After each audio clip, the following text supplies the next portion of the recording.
not just in the wake of his recent activity, but long before he was ever as battle-tested as he is now. At the minute, hip-hop is basking in the landscape where he destroyed Drake so savagely that his name is now being used as an acronym to warn others. Don't rap against Kendrick ever. Oh, fuck off. Pull this back up. Okay, this is gonna be funny. All right. Yeah, get out of popcorn. Get out of popcorn, you know what I'm saying? Get out of the edibles. Lisa, I don't know if you're gonna stay around, but please welcome too. I know what I'm saying. I don't know who else is here. Rochelle, get out of popcorn. This is gonna be funny. Man said his name is being used as an acronym to warn motherfuckers. That's some funny shit. That's some funny shit right there. All right, let's roll. Let's roll. I'm here for this. Come back. Kendrick Lamar is terrifying to his fellow rappers, not just in the wake of his recent activity, but long before he was ever as battle-tested as he is now. At the minute, hip-hop is basking in the landscape where he destroyed Drake so savagely that his name is now being used as an acronym to warn others. Don't rap against Kendrick ever. Yeah.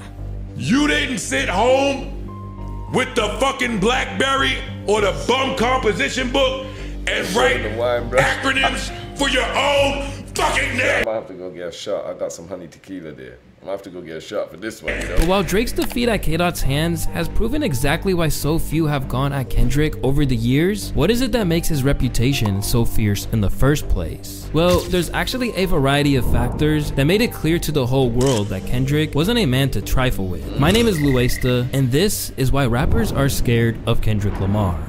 There's a lot of angles to tackle why Kendrick has such a reputation for being one of the MCs that you just don't attempt to rhyme against. But one of the main reasons is that the reverence that the culture has for him trickles down to the top of the industry. Co-signed by Dr. Dre and passed the torch to the West Coast by Snoop Dogg, The Game, Corrupt, and every other OG you can think of. I'm gonna say this and I'm gonna mean this. Nigga, you got the torch, nigga, you better run.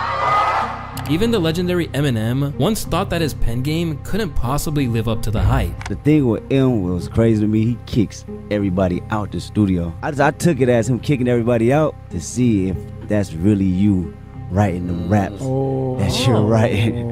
You get what I'm saying? With Eminem known to be upset at rappers who use ghostwriters, that's a pretty fair assumption. But as Ed Sheeran remembered, he soon found out exactly why K-Dot was given so many props by people that he respected. Eminem, he'd heard that Kendrick Lamar was the best rapper, and he invited him to the studio to get him on a song, and he arrived and Kendrick came with all his mates.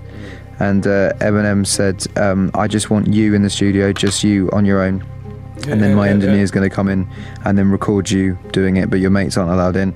And then Kendrick did it, wrote a sick verse, and then everyone came in to listen to it. And Eminem said he did it to test Kendrick because he thought he had a ghostwriter, and he then realized that he didn't, and then claimed that he was the best. Ever since the two of them collaborated on Love Game off the Marshall Mathers LP2, Eminem has known that Lamar is among the elites in the game. And in a rare show of vulnerability from Shady, you know, so when I'm seeing all of this kind of shows me where the jealousy stems from.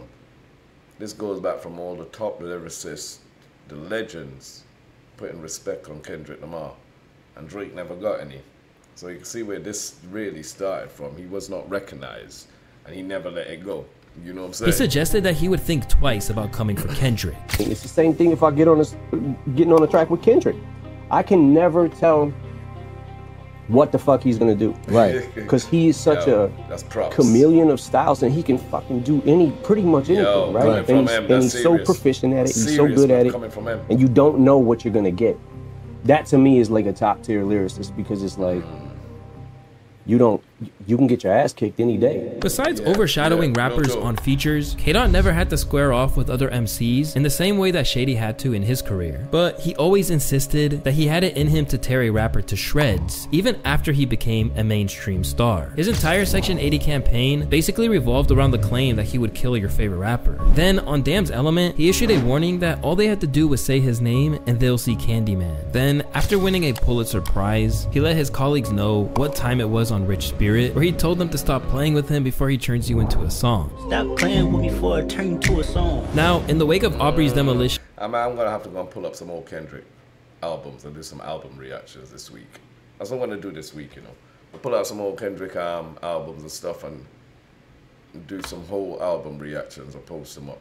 You know what I'm saying? Real talk. And J. Cole waving the white flag. We know that wasn't an idle threat, as over these past few weeks, he's left massive footprints on their legacies. As they struggle to pick themselves back up, you can imagine that no one will be stepping to Dot anytime soon. But long before everything that followed Kendrick's declaration of fuck the big three, it's just Big Me went down, rappers already showed a real reluctance to cross him. In fact, when they let their ego get in the way and spoke out against him, they usually decided to pay homage instead. Because although he had never really been in a battle until Drake thought he could take him on, he already proved how much his presence and the chatter around your career can do with Big Sean. In many ways, Big Sean is pretty much the reason why Kendrick is going at Drake in the first place. By now, we all know about K-Dot's infamous verse on Control, where he hijacked Big Sean's track to let the whole industry know that even though he had love for them, he was trying to murder them and take their fans. At the same time, Big Sean insisted that he didn't even get bodied on the track, even though he opted to leave it off his Hall of Fame album that it was originally intended to be on. But he never really managed to escape its shadow. I put that work in. Like, you're not gonna disrespect me. I hop on any track with anybody, and I will not only stand my own, you gonna know that it's my verse, and you gonna know I'm except for Control. Kendrick watched you on Control. No, stop it. Sean, come on now. Come on. And how long ago was that? What year is this? That were you right? You got you okay, right. Okay. You're right. And I still don't feel like I got washed anyway. Nah, you got washed on Control. Whatever. Your opinion. See, that's what I'm saying. You can't focus on people's opinions. You know why? Because that's gonna throw you off. Although he never fully accepted that there was beef, Big Sean did attempt to throw subliminal shots at Dot from time to time. For example, on songs like Me, Myself, and I and No More Interviews, people felt like the Detroit rapper was aiming at Kendrick's rapping style. But as is often the case, Kendrick never even acknowledged that anything was going down. Then, on The Heart Part 4, he let the world know that he heard what was being said, and that if he kept pushing, Big Sean would get what he thought he wanted. My fans can't wait for me to sun your punk ass and crush your whole little shit. I'll big pun your punk ass, you a scared little bitch. While he never got a formal diss track. Say what? Yeah, we definitely doing some Kendrick Lamar reactions to the week. What the fuck did I say? He will big For example, on songs like Me, Myself, and I and No More Interviews, people felt like the Detroit rapper was aiming at Kendrick's rapping style. But as is often the case, Kendrick never even acknowledged that anything was going down. Then, on The Heart Part 4, he let the world know that he heard what was being said, and that if he kept pushing, Big Sean would get what he thought he wanted. My fans can't wait for me to sun your punk ass and crush your whole little shit. I'll big pun your punk ass, you a scared little bitch. Yo, I'll big pun your pun. Big pun came for you. You knew it was machines and nothing but essays. You couldn't fuck around.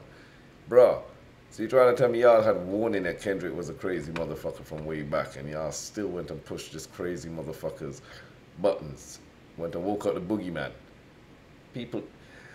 Some people just can't seem to learn or hear. Who can't hear will feel. They definitely felt. While he never got a formal diss track dedicated to him, Big Sean was informed in no uncertain terms that Kendrick would come at his neck whenever he wanted to. Meanwhile, the Control situation left such a permanent imprint on Big Sean's career that you can almost divide it between the time before that verse and everything that happened after. And in a move that has really set the tone for how people come out of the other side of squabbling with Kendrick, Big Sean speaks of him with nothing but admiration now, and basically acts as if there was never a problem in the first place.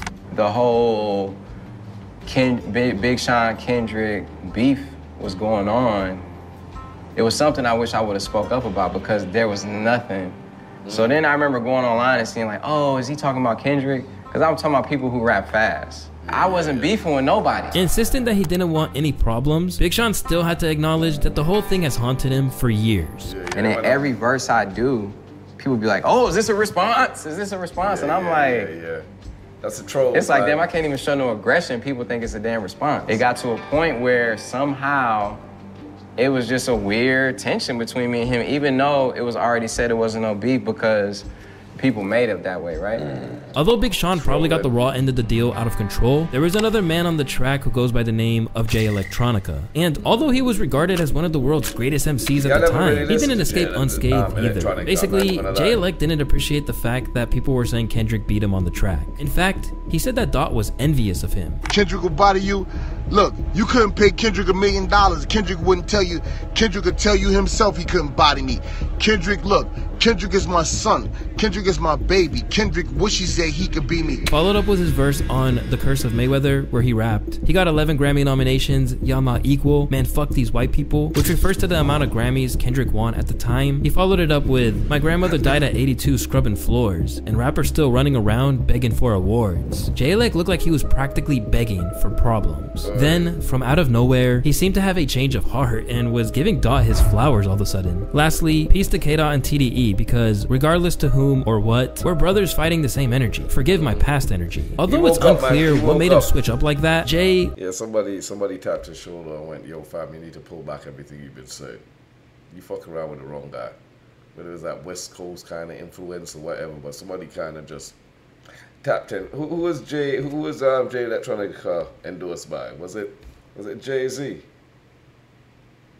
don't know if anybody remembers, but yeah.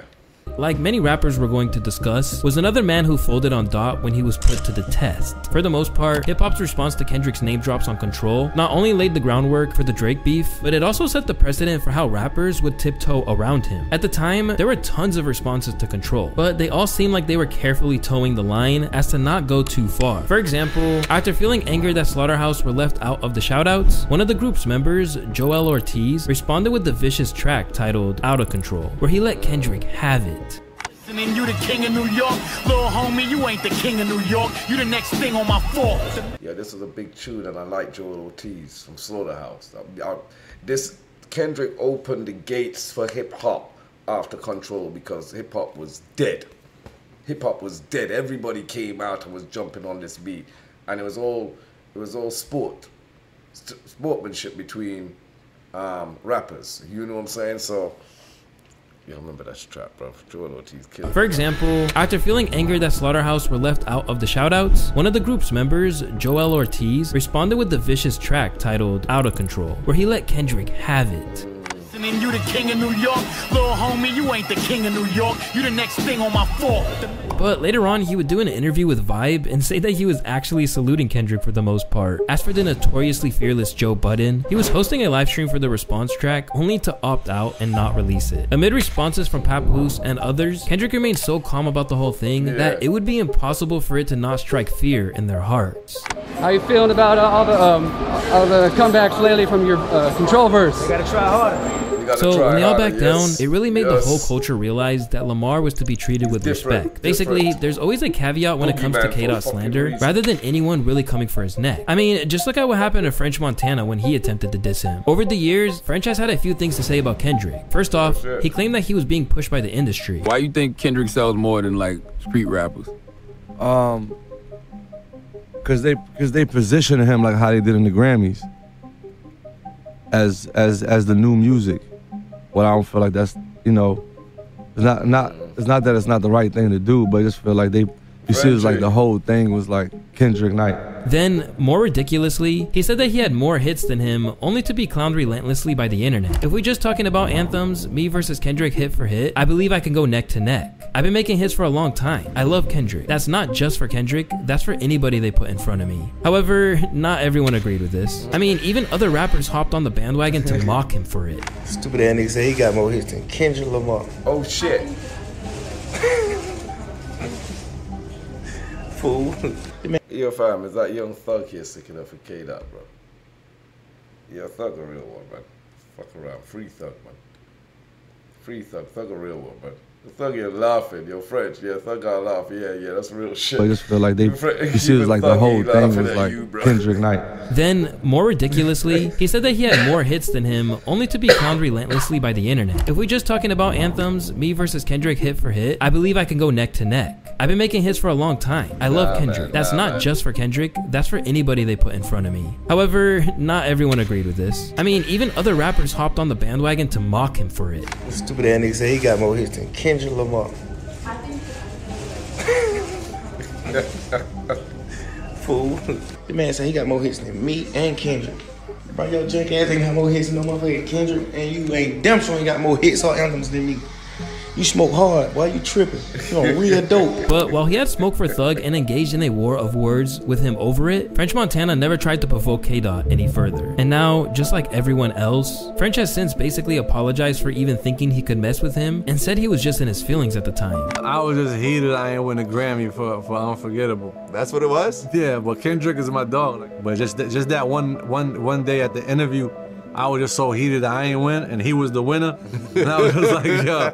But I fuck with Kendrick. I fuck with the whole at least you can admit it, though. Opting to say that he was in the wrong, rather than say Kendrick had any part in it, this is a rare show of humility for a rapper. And while Cole has been taking all the flack for getting up on that Dreamville Festival stage, and saying that his 7-minute drill diss song towards Kendrick didn't sit right with his spirit and would be deleted off streaming services. When I listen to it, and when it comes out and I see the talk, that shit don't sit right with my spirit. That shit make me feel... That shit disrupts my fucking peace. History shows that he's not the first person to make his apologies to Kendrick. J. Cole was one of the smartest motherfuckers on earth. Man chose his peace. You know what I'm saying? Over everything. Man, smart move, bro. And maybe fear of being dismantled on a verse wasn't the only reason. Although his immense talents on the mic are one major factor, French extending his love to Kendrick's whole team is important. Because as these rappers likely learned before going at his neck, messing with Kendrick requires you to go up against an army. And while Kendrick might have been a good kid in a mad city, he's got a whole city behind him. And there's something dangerous about Kendrick that not a lot of people speak about. Growing up in Compton, Kendrick was exposed to the gang lifestyle early on, and many of his best friends were active members. Then, after joining TDE, he suddenly found himself in the midst of the Bounty Hunter Bloods and Hoover Crips as he teamed up with fellow label mates Schoolboy Q and J-Rock, as well as a whole host of other people who were repping sets. Recently, Kendrick's gang ties have come under the microscope again, because if the rumors are true, Cole might have received a tip to back off from the beef that sounds not too dissimilar to what you'd see on the streets from Schoolboy Q. Reporting from Dreamville Festival, an unnamed source revealed that it was actually Schoolboy Q who allegedly warned J. Cole to stop beefing with Kendrick before the apology. I'm not specifying what kind of warning, whether it was a bullying move, a Debo-like maneuver, or just a friendly heads up. I don't think it matters at this point, but based on what Punch, TDE's president, said, I think they gave him what he needed to hear to bow out of the battle with as much grace as possible. Whether he was letting him know what kind of heat K-Dot had in store for Drake with the abuse allegations, or telling him to ease up before things got dangerous, this whole situation proves that whatever Kendrick is getting involved in... I personally think somebody gave J. Cole a heads up to go like, yo fam, I'm gonna be taking this angle with Drake. Do you really want to be in the middle of this with these alleged accusations that I'm gonna be throwing in his face? I'm just giving you a heads up. If it was anybody else, bro, I'll be putting everybody in the mix. Birds of a feather flock together. It's your boy. So the way I'm gonna be going at him, I'm going at him and his whole camp. Do you want to be in that camp or not? Yeah, whoever gave J. Cole that heads up needs a fucking award. The streets he grew up on have his back. In terms of gangs, Kendrick has long been rumored to have connections to the West Side Pirates. In addition to his affiliation to the red side of the city, Kendrick also has uncles who are Crips, several of which have served lengthy jail terms for gang-related activity and armed robbery, and he's still locked in with them to this very day. Does the crew come out every time you come to Compton? Yeah.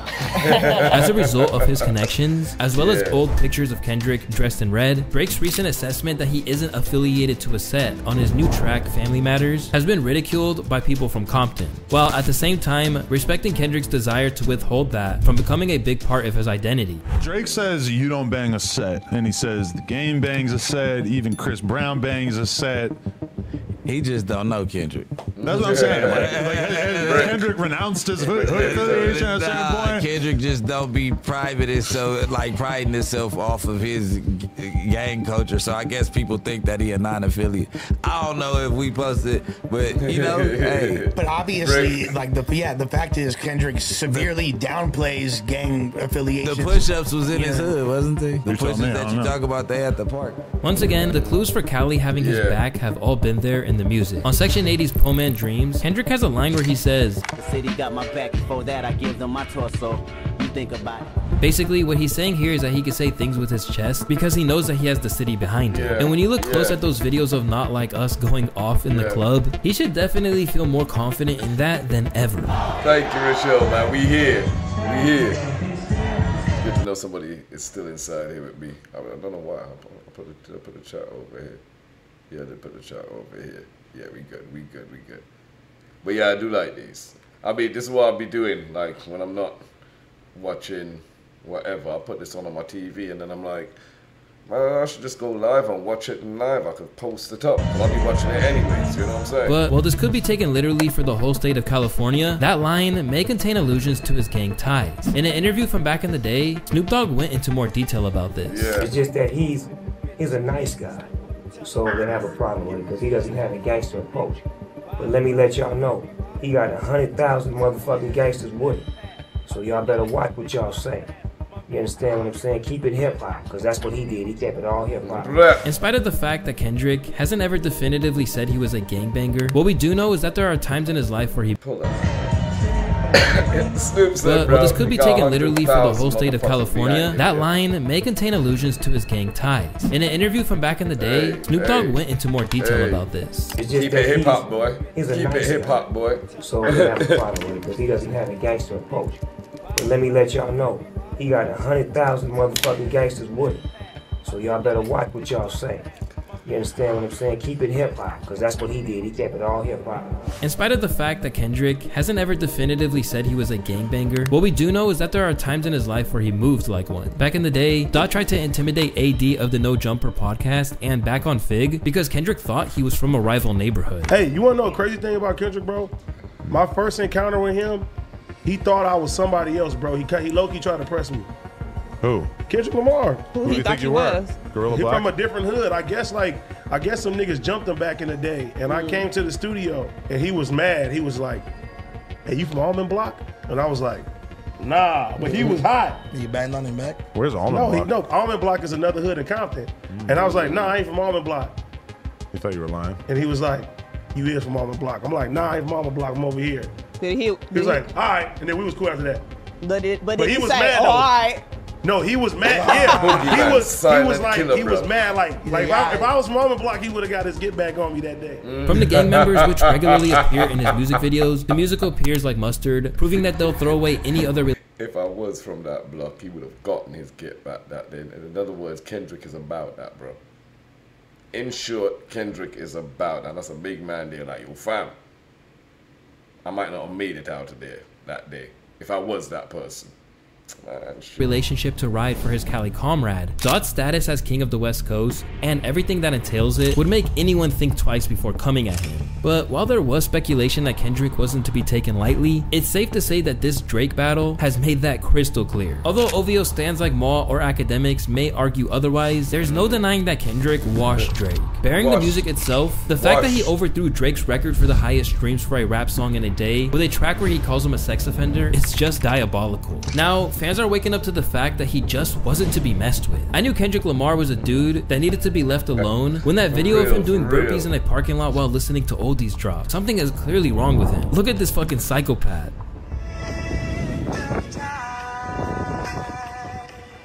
His willingness to take a rapper out aside, what's happening to Drizzy these days further explains to why he wasn't challenged before now. Because while people have been throwing jabs at Drake for years, it doesn't matter if they don't hit the general public. But with Kendrick, you have a rare mix of someone who isn't just obscenely skilled, but also has the platform to slander you and reach huge audiences. It's the fear of embarrassment. He's a better rapper than almost everyone in the industry skill-wise. He can do both mainstream and underground style music when most artists just choose one and never change. Because he can immortalize you in a negative light in the form of a classic hit. If you needed proof that this is a real thing, just look at this school teacher's comments about the change in tone around Drake in the wake of Not Like Us dropping. If you want peace, prepare for war. Got that written on the inside of my hand, the actual saying. Real talking, that's real talk. Damn. Damn. And damn again.